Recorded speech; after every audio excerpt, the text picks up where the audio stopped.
علیکم ورحمۃ اللہ وبرکاتہ۔ آپ سبھی ساتھیوں کا خوش آمدید کرتا ہوں اپنی ہی پسندیدہ یوٹیوب چینل سرتاج اکیڈمی میں۔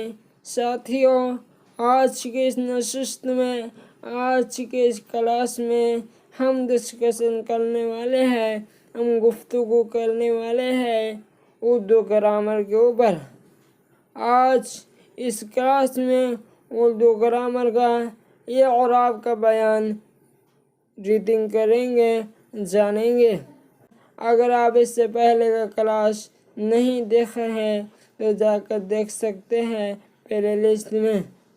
آئیے آج کا کلاس کا باضابطہ آغاز کرتے ہیں اور ہم پڑھتے ہیں اعراب کا بیان۔ آئیے کلاس کو دیکھتے ہیں۔ اعراب کا بیان۔ لفظ اعراب کا لغوی معنی ہے، لفظ اعراب کا لغوی معنی ہے یعنی ڈکشنری کا معنی ہے گھوڑا دوڑانا، تیز کرنا ہوتا ہے۔ چونکہ اعراب کا استعمال حرفوں کی آواز میں تیزی لانے کے لیے ہوتا ہے، اسی سبب اعراب کو حرکت و سکنات بھی کہتے ہیں۔ اعراب کا لغوی معنی یعنی ڈکشنری معنی ہے گھوڑا دوڑانا یا تیز کرنا ہوتا ہے۔ چونکہ اعراب کا استعمال حرفوں کی آواز میں تیزی لانے کے لیے ہوتا ہے۔ اردو، عربی اور فارسی تینوں زبانوں کے اعراب یعنی زبر، زیر، پیش اور جزم ایک جیسے ہی نوار ان کو حرکات کہا جاتا ہے۔ جن حروف کے ان کے ذریعے حرکت دی جاتی ہے انہیں متحرک حروف کہا جاتا ہے۔ جس حرف کے اوپر اعراب ہو اس حرف کو متحرک حروف کہا جاتا ہے، اور اگر جس حرف پر کوئی حرکت نہ ہو وہ ساکن حرف کہلاتا ہے۔ اگر جس حرف پر کوئی بھی حرکت نہ ہو اسے ساکن حرف کہلاتے ہیں، اور جس حرف پر اعراب ہو اسے متحرک حروف کہلاتا ہے۔ مد، تشدید اور تنوین علامتیں کہلاتی ہیں۔ اعراب کی کتنے قسمیں ہیں آئیے دیکھتے ہیں۔ اعراب کی 8 قسمیں ہیں۔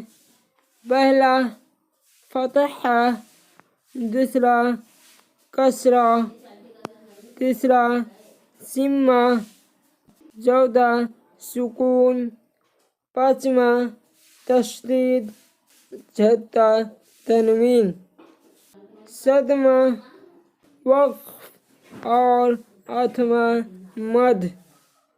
اب ہم اعراب کی مختصر سے تعارف پیش کرتے ہیں۔ دیکھتے ہیں کہ اعراب کسے کہتے ہیں، زبر، زیر، پیش، وقف، مد کسے کہتے ہیں۔ آئیے دیکھتے ہیں مختصر سی تعارف۔ فتحہ، عربی میں زبر کو فتحہ کہا جاتا ہے اور اس کی علامت ایسی ہوتی ہے، لکیر کھینچے، لکیر کے اوپر ترچھی لکیر ہوتی ہے، اسے فتحہ کہتے ہیں۔ فتحہ کی آواز ہمیشہ اوپر کی اور جاتی ہے۔ پیش کی مانند زبر کی علامت بھی حرف کے اوپر لگائی جاتی ہے، مثلاً با زبر با، تا زبر تا، جا زبر سا، جیم زبر جا، ہا زبر ہا وغیرہ۔ زبر کو عربی میں فتحہ کہتے ہیں، اس لیے جس حرف کے اوپر ترچھی لکیر ہوتی ہے اس حرف کو مفتوح کہتے ہیں۔ جس حرف پر زبر ہو اس حرف کو مفتوح کہتے ہیں، مثلاً ہم نے لکھا دال زبر دا، جو دال کے اوپر جو زبر ہے تو دال مفتوح ہوئی۔ جال زبر جا، جال کے اوپر جو زبر ہے و زار مفتوح ہوئی۔ جیم زبر زا یعنی جیم کو بس زبر ہے تو جیم کیا ہوا؟ مفتوح کہلائے گا۔ آئیے آگے دیکھتے ہیں۔ دوسرا کسرہ۔ عربی میں زیر کو کسرہ کہا جاتا ہے اور اس کی علامت ایسی ہوتی ہے، یعنی لکیر کے نیچے ترچھی لکیر ہوتی ہے۔ زیر کی علامت کسی بھی حرف کے نیچے لگائی جاتی ہے۔ زیر کے معنی نیچے کے ہیں۔ جس حرف کے نیچے ترچھی لکیر ہوتی ہے اس لکیر کو زیر کہتے ہیں۔ زیر کو عربی میں کسرہ کہتے ہیں، اس لیے جس حرف کے نیچے ترچھی لکیر ہوتی ہے اس حرف کو مکسور کہتے ہیں۔ جیسے بل میں با مکسور ہے، بے کے نیچے جو تیرھی لکیر ہوتی ہے اسے زیر کہتے ہیں۔ جیسے با زیر بے، تو با کیا ہوا؟ با حرف مکسور ہوا۔ قاف زر قے، قاف کیا ہوا؟ حرف مکسور ہوا۔ یعنی جس حرف کے نیچے زیر ہو اس حرف کو حرف مکسور کہتے ہیں۔ مد۔ مد کی علامت لکیر کے اوپر چھوٹی سی دال کی طرح ہوتی ہے، جس سے ایک الف دوسرے الف کے ساتھ ملا کر پڑھا جائے، جیسے آم، آپ وغیرہ۔ مد ایک علامت ہے۔ اس مد کے جو لفظی معنی ہے اس کا مطلب ہوتا ہے لمبا کرنا۔ الف کو جب کھینچ کر بولتے ہیں یا پڑھتے ہیں تو اس وقت اس پر یہ علامت لگا دیتے ہیں، جیسے آم، عاملہ، آم، عاملہ، انار، آواز وغیرہ۔ جس الف کو پر جزم ہو اسے الف ممدودہ کہتے ہیں، جیسے آم، آم میں جو الف ہے ممدودہ ہے۔ انار، انار میں جو الف ہے الف ممدودہ ہے۔ آواز، آواز میں جو الف ہے الف ممدودہ ہے۔ اذان وغیرہ۔ ذمہ، جس کی علامت یہ ہوتی ہے، یعنی لکیر کے اوپر ایسی ہوتی ہے، گول دال کی طرح ہوتا ہے، اس کو اردو میں پیش کہتے ہیں۔ اس کا استعمال جو حروف کے اوپر ہوتا ہے۔ پیش، پیش کے معنی سامنے یا آگے کا ہوتا ہے۔ پیش کے لفظی معنی سامنے یا آگے کا ہوتا ہے۔ جس حرف کے اوپر چھوٹا واو جیسا نشان ہوتا ہے اس نشان کو پیش کہتے ہیں۔ پیش کو عربی میں ذمہ کہتے ہیں، اس لیے جس حرف پر پیش لگایا جاتا ہے اس حرف کو حرف مضموم کہتے ہیں، جیسے پل مضموم ہے اور اس کے اوپر جو علامت ہے وہ پیش ہے۔ جیسے نمبر کے طور پر پا پیش کو حرف ہے، حرف مکسور ہوا ہے، اس لیے کہ پا کے اوپر پیش ہے۔ پل میں جو پے ہے وہ حرف مضموم ہے، جیسے پا پیش کو پا جو حرف ہوا حرف مضموم ہوا، اس لیے کہ پا کے اوپر پیش ہے۔ جیم پیش جو، جیم جو ہوا حرف مضموم ہوا، اس لیے کہ جیم کے اوپر پیش ہے۔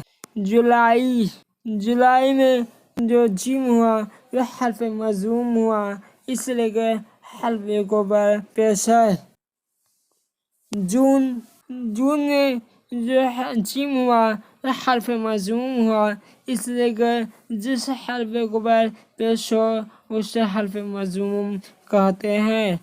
تنوین، تنوین کی علامت ایسی ہوتی ہے، لکیر کے اوپر دو زبر، لکیر کے نیچے دو زیر اور لکیر کے اوپر دو پیش، ایک سیدھا ایک الٹا پیش ہوتا ہے۔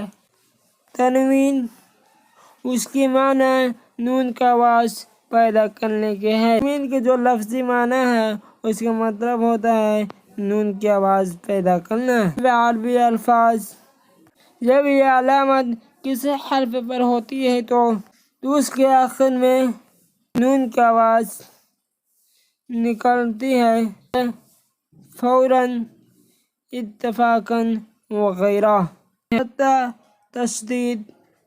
تشدید کی علامت لکیر کے اوپر اس طرح ہوتا ہے، اس علامت کو تشدید کہتے ہیں۔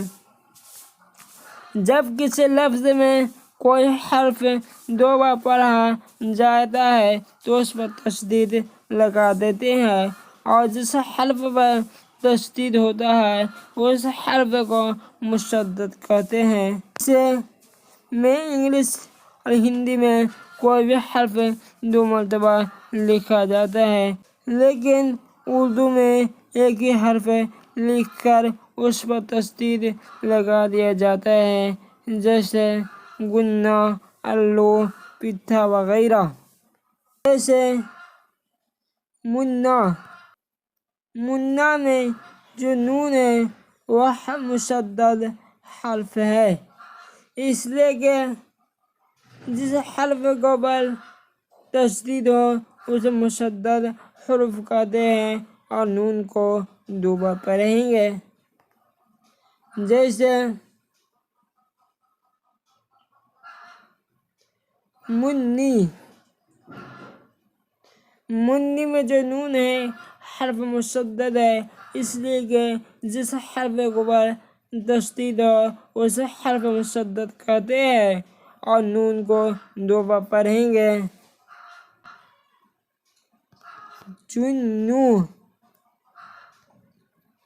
چنو میں جو نون ہے حرف مشدد ہے، جس حرف کے اوپر تشدید ہو اسے حرف مشدد کہتے ہیں، اور چنو میں جو نون ہے اسے دو بار پڑھیں گے۔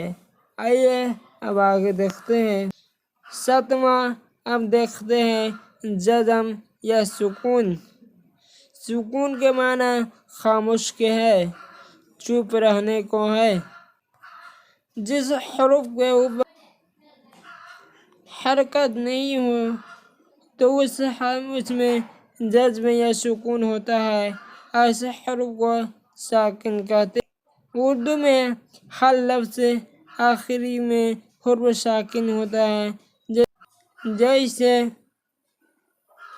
دین کا آخری حرف نون ہے، نون ساکن ہے۔ اسی طریقے سے دنیا کا بھی نون ساکن ہے، دینی میں بھی نون ساکن ہے وغیرہ۔ آئیے اب آگے دیکھتے ہیں۔ وقف، حرف ساکن کے بعد نہ ہونے کو وقف کہتے ہیں۔ اب آٹھواں دیکھتے ہیں۔ وقف، حرف ساکن کے بعد نہ ہونے کو وقف کہتے ہیں، جیسے سرد، دوست وغیرہ۔ اگر آپ کو یہ ویڈیو پسند آئے تو ہمارے چینل سرتاج اکیڈمی کو ضرور سبسکرائب کیجیے گا، اور اردو گرامر کی کلاس دیکھیں۔ اردو گرامر سیکھنے کے لیے ہمارے چینل کو سبسکرائب کر دیجیے۔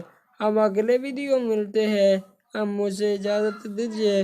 السلام علیکم ورحمۃ اللہ وبرکاتہ۔